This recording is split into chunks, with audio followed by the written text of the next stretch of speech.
everybody. Joining you from the LAFC Performance Center, I am Max Bretos. This is LAFC Black and Gold, and I am back in black.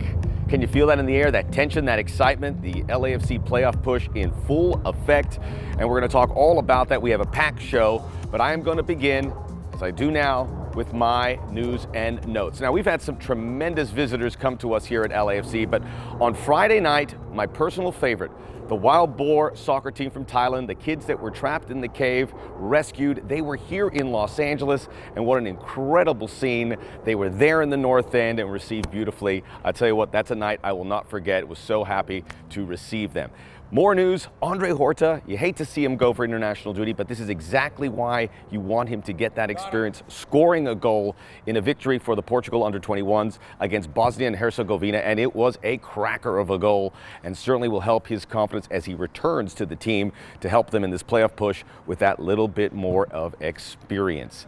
All right, Wayne Rooney criticized a fair bit on his arrival. People said it would never work. Not only has it worked, it has worked beyond anyone's wildest expectations. How about this goal that he scored for DC United? Now they're not only in the playoff positions, they are comfortably in.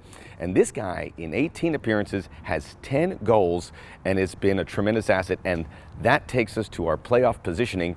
And with that victory, let's take a look at how things lie right now. DC United in the playoffs. It would be hard to see them get out the way they're playing, unstoppable at home. And the Eastern Conference, pretty much set in stone. It certainly would appear it's going to come down to the two at the top, Atlanta United and the New York Red Bulls. The West, a different story. We had a couple themes developing here that came out in the midweek. LAFC, hoping for some help from Vancouver. They had a 1-zip lead over Sporting Kansas City, but Sporting Kansas City would come out to score 4 goals.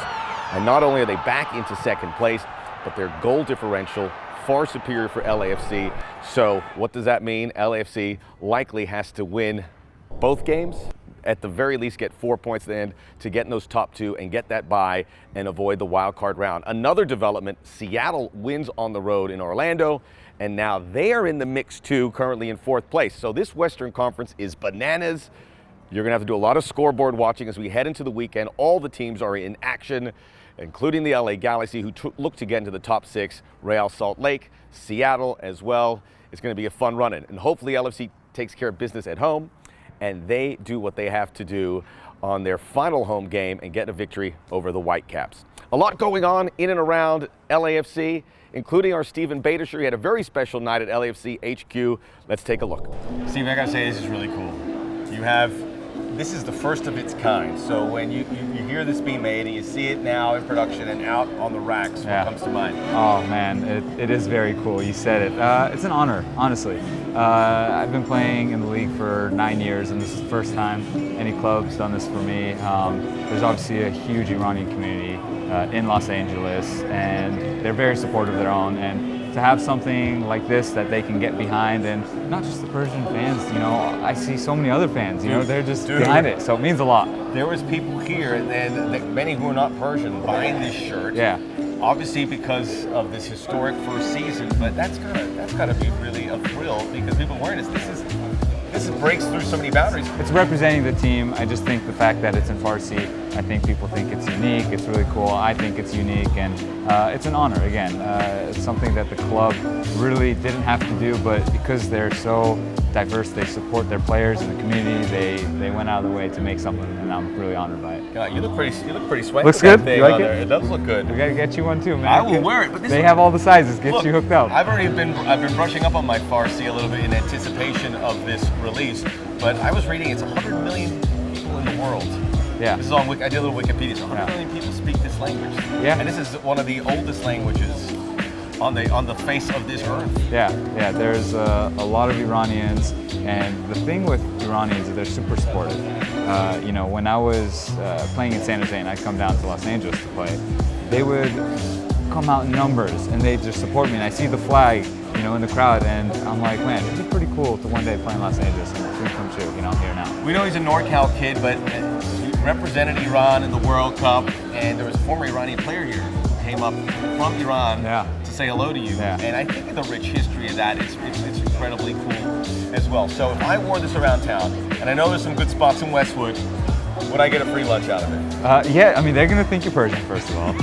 Well, You got the I'm look. Cuban. Yeah. You look Cuban. Yeah. I look a little bit Persian. We got the look. So, you know, maybe they will, you know. They'll be like, oh, you speak Farsi, you say a couple words, and all of a sudden you got a free meal. Hey, I'd be remiss if we didn't ask you what your hopes, your expectations, and your preparations for this game coming up, which is going to be big. Final home game here at Bank of California Stadium, and what's so much at stake? Yeah, obviously it's the final home game of the regular season. So we're looking forward just to finishing off the regular season off on a high note. For us, we just want to make sure that we do what we've done all year at Bank of California Stadium. You know, 3250 is going to be out there cheering like crazy. They're going to give us the energy that you see every weekend that we play here. So we're going to be coming in and getting 3 points. Check the weather before you show up at the stadium. Just in case. Hey, Steven, we're so proud of you, man. This is really special to see this. And look, every time you see what the club does, it blows you away. This is unprecedented. First time, come out to LAFC HQ and get one of the LAFC Steven Beitashour Farsi shirts right now. I don't speak any Farsi, but I can tell you that shirt is very cool, and they are available right now. If you're going to the game on Sunday, stop by LAFC HQ and pick one up, or go to LAFC.com. When we return, as we do every week, we sit down with head coach Bob Bradley. I get his thoughts on that monsoon on Friday, Carlos Vela's performance, and what to expect in the home closer at Bank of California Stadium.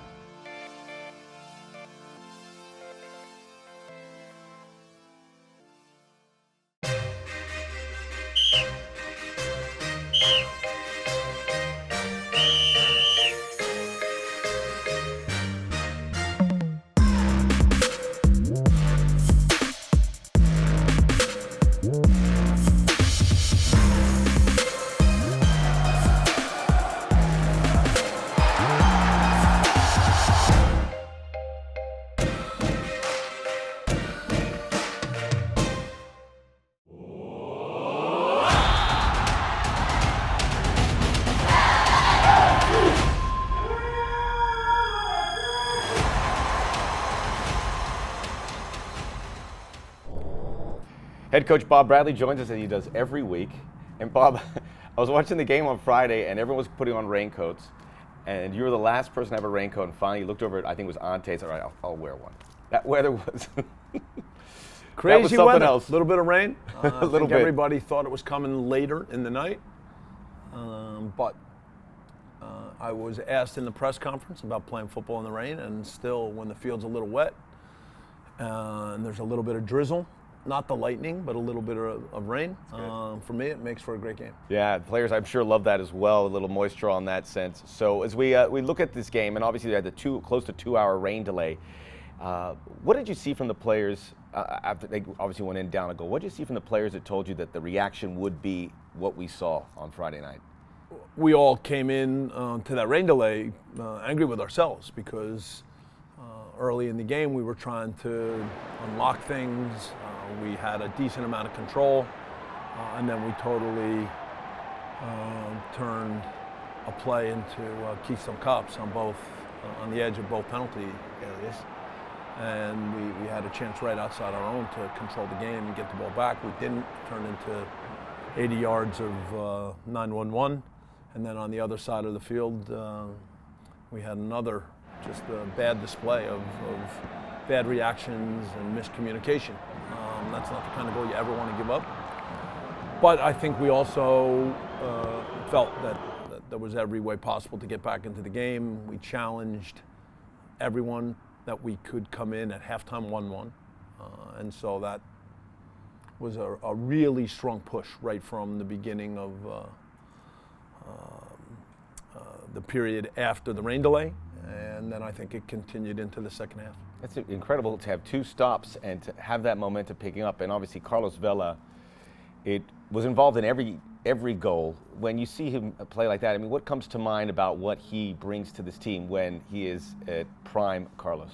Well, we can talk about the goals and the assists, but I think what made this effort for me special was just he was the first guy pressuring the ball when we lost it. As we started to move forward, when there were opportunities for him to come from the second line and be the guy running forward and turning into a striker, that was the case. I thought that he had a great understanding with Dio, because as Dio drifted left, right, or came off the center backs, and there were chances for Carlos to be on the move going through, we saw that type of threat, and that's very important. So for me, Carlos really put everything into another gear, and that was important on the night, and will be obviously key for us throughout the rest of the year. Yeah, it was great to watch. I don't think anyone who was there or watched it on YouTube TV will forget that game anytime soon. And now we come to Vancouver. This is the final home game. And we were there when we cut the ribbon on Bank of California Stadium, when we opened it against the Sounders. Just to think of, from April to now, what that stadium has gone through, what comes to mind in a good sense as we wrap up the first regular season? Well, the best is that it never gets old, that every time we have a home game, the atmosphere, the 32-52, for anyone who was in the stadium against Houston throughout the entire rain delay, it never stopped. And so everyone who came out to check on the weather would come back in and say, you should see this. And so as we go into our final home match, I would just say again how special it is for all of us. The stadium, the support, the enthusiasm, the passion, the quality of the field. Home games have just a special feel because every part of it's perfect. Yeah, and I that's the point I was getting to. It's gone by so quick, and we really enjoy every second we're in there. We're going to ask a question of you that was given by the fans. Yes. I'm going to go through that with a fine-tooth comb to pick up the ones I think would be best. And Okay. One fan asked, do you have any pregame rituals? I don't really have any rituals. I'm always excited for matches.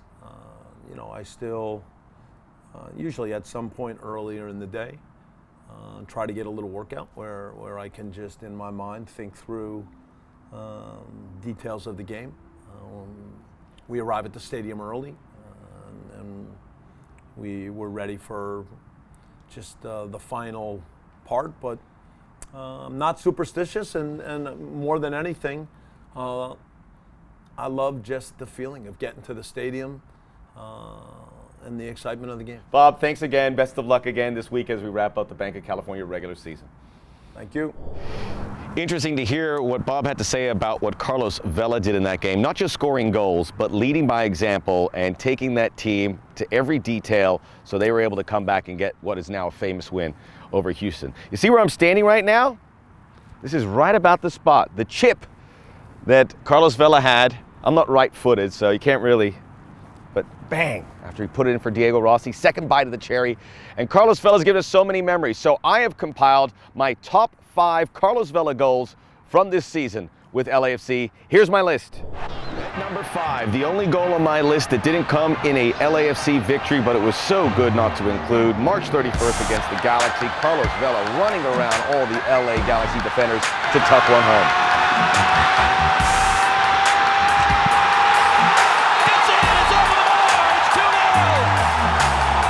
Number 4, his very first goal, March the 10th at Real Salt Lake. From midfield, Vela running all the way through to tuck this one in, and it came in a rout against Real.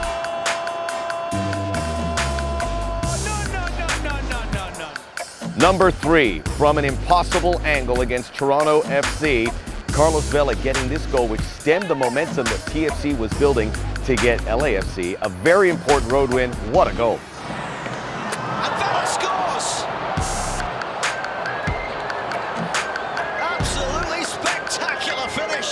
Number 2, and this is really Carlos Vela's signature, the bender, up and over and in. This was at the White Caps to get a win in Vancouver, and you notice all these games happening on the road.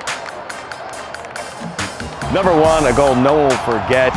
With the deluge coming down, the weather delay, Carlos Vela chipping it in. What a moment. Rossi!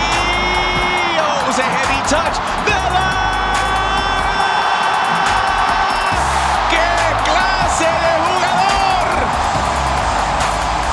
Carlos, it's your city! On fire! Now the top 5 goals for Carlos Vela is a fluid situation. He might score one on Sunday. that could rewrite the list. Who knows? Speaking of Sunday, final home game at Banc of California Stadium. Get there early. YouTube TV is presenting a fan fest. Stay there late afterwards on Christmas Tree Lane. Ozo Motley will be playing. If you haven't seen them play live, this is a real treat. One of the best bands here in Los Angeles, hands down. So get out for that. Early kickoff. If you can't get out the stadium, you can watch it on YouTube TV. My +1 this week, Maurice Edu, former U.S. International World Cup player. He will be in the booth with us as we bring you an important game for the team as they look to get those vital 3 points and move forward, perhaps, towards securing that bye. That's all the time. We'll see you next time on LAFC B&G.